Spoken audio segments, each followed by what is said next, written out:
everybody, it's Mandy. This is my kitchen on a Monday morning. Dear God. it's pretty bad.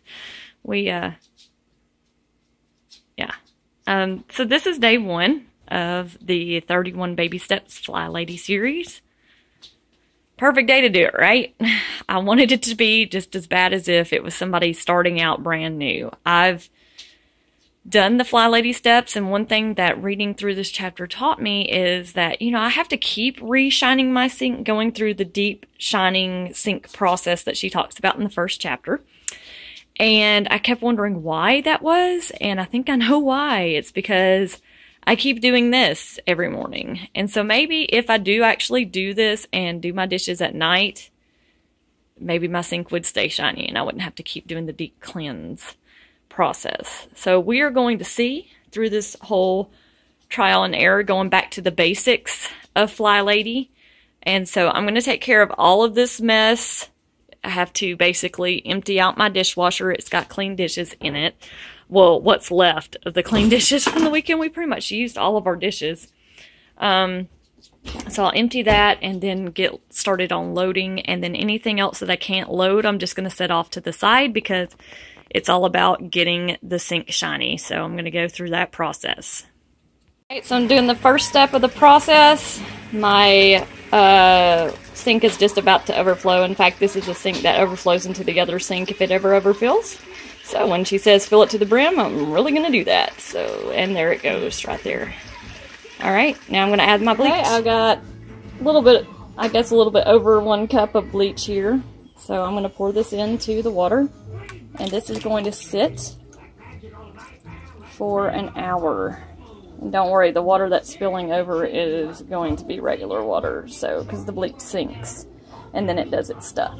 So, alright, I'm going to set this in the other sink because I'm going to use the same glass to do that side of the sink. So you basically have to do one side each when you have a two-sided sink.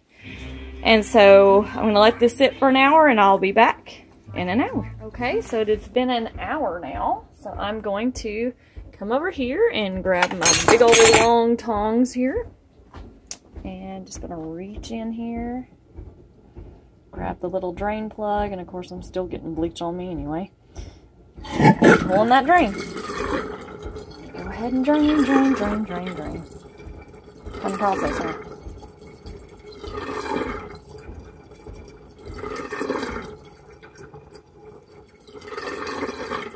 It's really draining. Probably a good thing to clean your pots too, right? As it's doing its stuff here.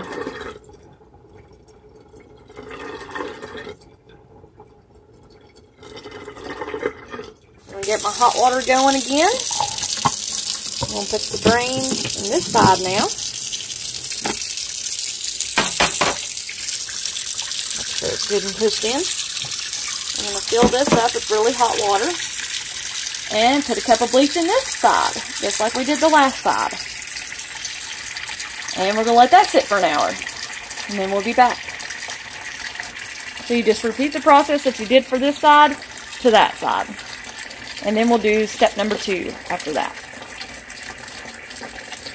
Okay, so it's filled over to the brim. It's actually spilled over into the other sink. So now I'm going to put another cup of bleach.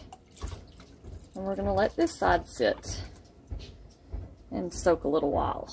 And set it for an hour, and then we'll be back. Okay, so I did the same thing. I pulled the drain with my tongs. It's getting ready to drain, and then we're going to go on to our next step. Okay, so now it's on to step 2, which is I'm going to use Comet. You can use any kind of scrubbing cleanser, or you can even use baking soda if you don't have anything at home to use. So I've got Comet here, so I'm going to use it. It's got bleach in it too, so I'm good to go with all that because I've already got bleach here.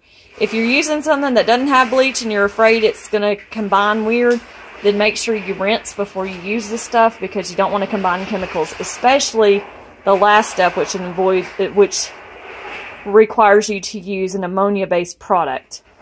Definitely rinse before you do that, because you do not want to combine bleach with ammonia. It's not good. It's a toxic gas, actually, so don't do that. She warns you of that in the book, too, so. All right, so I'm going to go have at it with this, and I'll be back. Okay, so this is where I'm at so far in the process. Looks all white and stuff. Now I got to rinse all this cleaner off. Which will be fun, especially on the faucets and stuff, so. Anyway, good old handy rag, and Comet gets all this done. All right, okay, let's go. So everything is rinsed now. So this is where we're at so far in the process. So sink is already looking pretty shiny, but we're not done yet. So the next step is to take a straight edge, like a butter knife or something like that. That's what I typically use when I do this. To go around your corners. She also says to use an old toothbrush. This isn't really an old toothbrush. Had something on it though. This is actually a toothbrush I use just for cleaning my kitchen. So, that's what I'm going to do. So what she wants you to do is to go around the edges of your sink, like basically where it meets the, crack of the countertop. She said to use that with a straight edge, unless you're worried about your caulk going off. If you're worried about your caulk, I would just use the toothbrush because it's not going to take the caulk away. We use clear caulking on ours, and honestly I don't think I'm worried about it, so I'm just going to go around with the straight edge and the toothbrush just because I'm OCD and just want to do both. Also she mentioned to go around your faucets as well. She said for that you may need to use dental floss, so I have some of that up in the cabinet. Oddly enough, we use that to cut cheese, like Velveeta cheese. If you ever wondered the best way to cut it, use dental floss. It's awesome. Okay, learned that from my husband. So I'm going to go around the edges of this and then also our soap dish here with the dental floss and kind of in the cracks and crevices with the toothbrush, that kind of thing. So that's what I'm going to do next, and I will be back. Okay, so now here's where I'm at. One thing that I did notice is whenever I was going around with my toothbrush, there was some white stuff that's been on my counter for like ages. So even with like a paper towel and my cleaner and all that stuff, it wouldn't come up. But it came right up with my toothbrush. So I thought that was interesting. It was something that I just thought was just like caulking or something that I thought was stuck to it. But apparently it's not stuck anymore because it's gone. So now I just got a nice clean countertop behind there. So that was nice. Alright, so I went around all the edges and all that, got my dental floss out, went around my faucet, all that good stuff, like I said I was going to. So the last step that's left is to use some Windex or window cleaner of some sort and go around your sink. Make sure your sink's good and rinsed from all the Comet and the bleach and all that kind of stuff before you go to this step because of the fact you're using ammonia. So you want to make sure it's good and rinsed.